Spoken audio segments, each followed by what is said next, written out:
আপনি কি ভাবছেন যে এমন একটা মেডিক্লেম পলিসি যদি থাকতো আমার, যেখানে আমার যা ক্লেম হবে আমি পেতাম? কারণ আপনি দেখেছেন আপনার কোনো একজন চেনা পরিচিত ব্যক্তি মেডিক্লেম থেকে তার পুরো ক্লেম পাননি। তাহলে আগে জেনে নিন যে কোনো একটা হেলথ ইন্স্যুরেন্স পলিসি থেকে ক্লেম না পাওয়ার বা কম পাওয়ার তার বেশ কিছু কারণ রয়েছে। তার মধ্যে কতগুলো কারণ হলো, প্রি এক্সিস্টিং ডিজিজের জন্য একটা ওয়েটিং পিরিয়ড থাকে। এই ওয়েটিং পিরিয়ডের মধ্যে যদি কারোর ওই প্রি এক্সিস্টিং ডিজিজের কোনো ডিজিজ হয় তাহলে ক্লেম না পাওয়া যেতে পারে। 30 ডেজ ওয়েটিং পিরিয়ড মানে আমি ইন্স্যুরেন্স পলিসি করেছি 30 দিন পর্যন্ত আমি কোনো ক্লেম পাবো না, সেই সময় যদি কোনো ক্লেম হয় তখন ক্লেম পাওয়া যাবে না।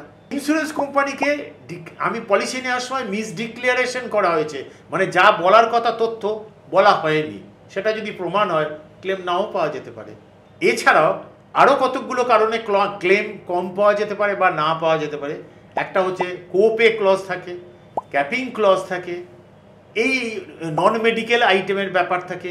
এবার আপনি যদি ভাবছেন যে আমি যে পলিসিটা করেছি সেগুলোতে আবার এই সমস্ত বিপদগুলো নেই, তো কোনো অসুবিধে নেই। আমরা বিগত 20 বছর ধরে প্রচুর মানুষকে এই রিগার্ডিং হেলথ ইন্স্যুরেন্স হেল্প করতে পেরেছি।